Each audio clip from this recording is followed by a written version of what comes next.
झनक के जीवन में जो तूफान आया था, उसने उसकी मासूमियत और भरोसे को जैसे तहस-नहस कर दिया था। एक पल जहां वह ऋषि की दुल्हन बनकर उसके साथ शहर आई थी, वहीं अगले ही पल वह खुद को एक नौकरानी के रूप में उस घर में पाती है। ऋषि ने जब उससे कहा था कि वह उसे अपने घर ले जा रहा है, तो झनक ने यह नहीं सोचा था कि यह उसकी जिंदगी का सबसे बड़ा धोखा बनने वाला है। ऋषि ने न केवल झनक से शादी की बात छिपाई बल्कि उसे घरवालों से नौकरानी के रूप में मिलवाया, जिससे झनक का दिल पूरी तरह टूट गया। जब झनक ऋषि के घर पहुंची, तो वह हर किसी को सम्मान से मिली। उसकी आंखों में एक नए घर की उम्मीद थी, लेकिन उसे देखकर ऋषि का पूरा परिवार थोड़ा चौंक गया। उनकी नजरें झनक के कपड़ों से लेकर उसके लहजे तक को परख रही थी। कोई पूछ रहा था कि वह गांव से आई है, तो कोई हैरान था कि इतने दूर उसे किसने भेजा। एक महिला ने झनक से यहाँ तक कह दिया कि गांव में तो लड़कियों की शादी जल्दी हो जाती है, तो तुम्हारे माता पिता ने तुम्हें ऐसे शहर कैसे भेज दिया। झनक इन सवालों से थोड़ा असहज तो हुई, लेकिन उसने बड़ी होशियारी से अपनी बातों को घुमा दिया और खुद को संभाले रखा। पर सबसे ज्यादा बेचैनी ऋषि को हो रही थी। वह हर उस पल से डर रहा था कि कहीं झनक सच ना बोल दे। उसे पता था कि झनक का स्वभाव ऐसा नहीं है जो लंबे समय तक बातें छिपा सके। वह बातों को अपने मन में रखने वालों में से नहीं थी।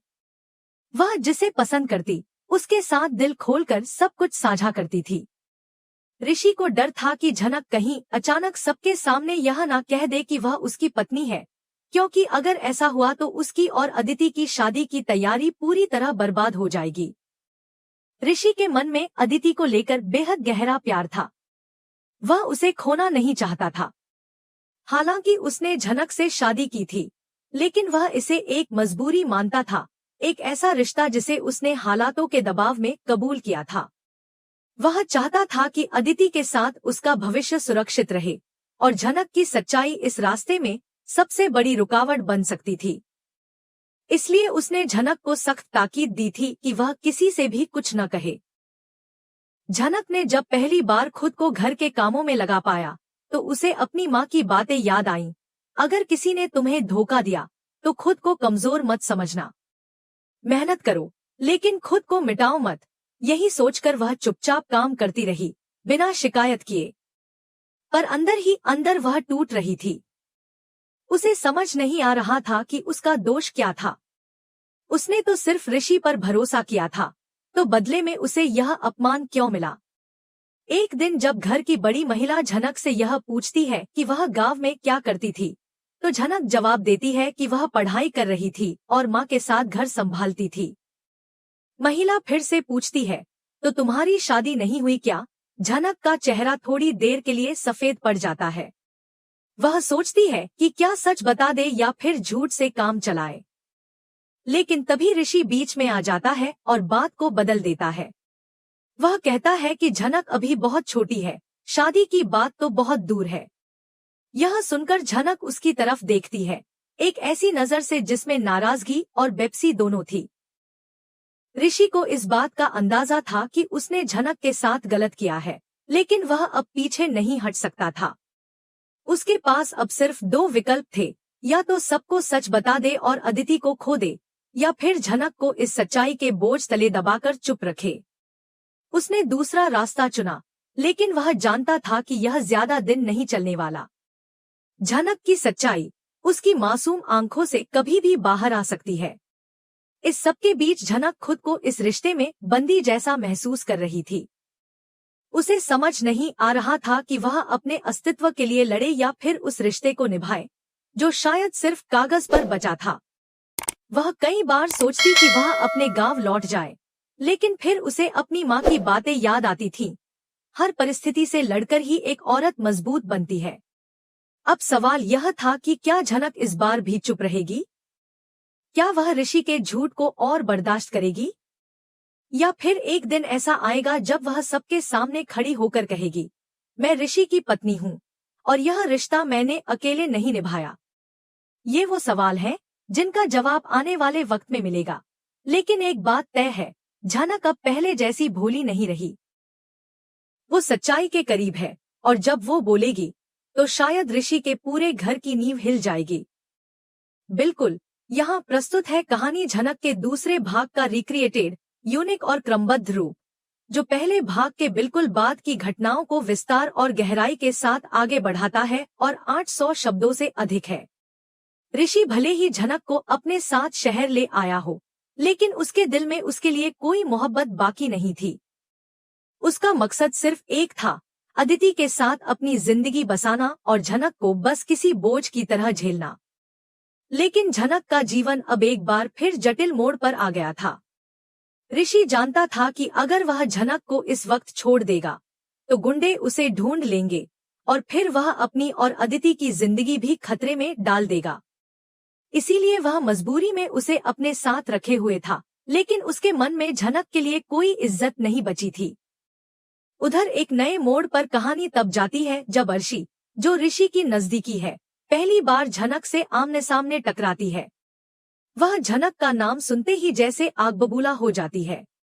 उसकी आंखों में झनक के लिए नफरत साफ झलकती है।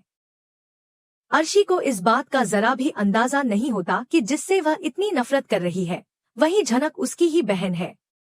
दरअसल यह किसी को भी नहीं पता कि झनक ही वह लड़की है जिसकी बेटी को कोलकाता में पैदा होते ही उससे अलग कर दिया गया था और जिसे बाद में शहर में किसी और पहचान से पाला गया। जब अर्शी पहली बार झनक से मिलती है तो उसका बर्ताव बेहद रूखा होता है।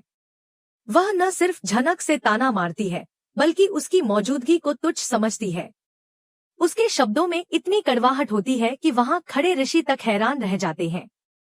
वह सोच में पड़ जाता है कि आखिर अर्शी, जो झनक को जानती भी नहीं, इतनी तल्खी से क्यों बात कर रही है। लेकिन झनक, जो अब तक बहुत कुछ झेल चुकी है, अर्शी की बातों को दिल से नहीं लगाती। वह अपने ही चुलबुले और तेज तर्रार अंदाज में जवाब देती है, जो वहां मौजूद लोगों को चौंका देता है। ऋषि के दिमाग में यह बात लगातार घूमती रहती है कि कहीं झनक और अर्शी के बीच कोई पुराना कनेक्शन तो नहीं। क्या अर्शी को कहीं से कुछ भनक लग गई है? लेकिन अर्शी खुद भी नहीं जानती कि वह जिससे इतनी नफरत करती है वही उसकी माँ है। एक अजीब इत्तेफाक था कि जिस लड़की को अर्शी अपनी सबसे बड़ी दुश्मन समझ रही थी, वही लड़की उसकी जिंदगी की शुरुआत का कारण थी। यहाँ दर्शकों को एक गहरा पैरेलल देखने को मिलता है। जो कुछ सालों पहले झनक की माँ के साथ हुआ था, अब वही कहानी खुद झनक के साथ दोहराई जा रही थी। उसकी माँ को भी एक समय अपने ससुराल में नौकरानी की तरह रखा गया था। उसका रिश्ता भी समाज के डर और रिश्तों की राजनीति की भेंट चढ़ गया था। अब वही झनक उसी संघर्ष से गुजर रही थी। फर्क बस इतना था कि झनक की माँ टूट गई थी, लेकिन झनक हर मोड़ पर और मजबूत होती जा रही थी। अर्शी, जो खुद को समाज में एक खास मुकाम पर समझती थी, उसे यह हजम ही नहीं हो रहा था कि कोई गांव की लड़की इतने आत्मविश्वास से उसके सामने खड़ी हो सकती है। वह बार बार झनक को नीचा दिखाने की कोशिश करती है, लेकिन झनक हर बार मुस्कुराकर उसका सामना करती है। उसकी मुस्कान अर्शी को और परेशान करती है और वह सोचने लगती है कि आखिर इस लड़की में ऐसा क्या है जो उसे कमजोर नहीं बनाता। ऋषि अब दो तरफा संकट में फंसा हुआ था। एक तरफ अदिति की सगाई का दिन नजदीक आ रहा था, दूसरी तरफ झनक और उसके बीच का सच हर वक्त बाहर आने को आतुर लग रहा था। वह जानता था कि जिस दिन यह सच बाहर आ जाएगा वह सब कुछ खो देगा, अदिति, उसका परिवार और उसकी सामाजिक इमेज। इसी तनाव के बीच कहानी एक बड़े मोड़ पर पहुंचती है। ऋषि और अदिति की सगाई की तैयारी अपने चरम पर होती है। घर में रौनक है, मेहमान आ चुके हैं और झनक को खास तौर पर सगाई की रस्मों से दूर रखा गया है। वह किचन में काम में व्यस्त है, लेकिन उसका दिल भीतर ही भीतर टूट रहा है। उसी इंसान की सगाई हो रही है जिससे उसने शादी की थी और आज वह किसी और को अंगूठी पहनाने जा रहा है। लेकिन नियति को शायद कुछ और ही मंजूर होता है। जैसे ही सगाई की रस्म शुरू होती है, अचानक वहां एक पंडित आता है जो पहले से झनक और ऋषि की शादी की पूजा करवा चुका होता है। वह गलती से ऋषि को पहचान लेता है और कह बैठता है, पंडित जी, आपने तो इस लड़के की शादी तो पहले ही करवा दी थी ना, यही तो वो जोड़ा है। वह झनक की ओर इशारा करता है। सन्नाटा छा जाता है। सभी की निगाहें झनक और ऋषि पर टिक जाती हैं। अदिति, जो सगाई की पोशाक में खड़ी थी, उसके चेहरे से रंग उड़ जाता है। ऋषि घबरा जाता है और पंडित को कुछ कहने से रोकने की कोशिश करता है, लेकिन तब तक बहुत देर हो चुकी होती है। अर्शी भी हैरान हो जाती है और झनक की ओर घूर कर देखती है। उसके चेहरे पर सवाल और शक की लकीरें उभरने लगती हैं। झनक, जो अब तक चुप थी, धीरे धीरे वहां मौजूद भीड़ के सामने आकर खड़ी होती है। उसकी आंखों में आंसू होते हैं, लेकिन वह मजबूती से खड़ी होती है। शायद यह वही पल था जब उसकी चुप्पी टूटने वाली थी।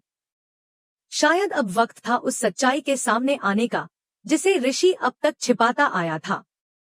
कहानी अब उस मोड़ पर पहुंच गई थी जहां से कोई वापसी नहीं थी। रिश्ते टूटने वाले थे, सच सामने आने वाला था, और सबसे बढ़कर झनक अब खामोश नहीं रहने वाली थी।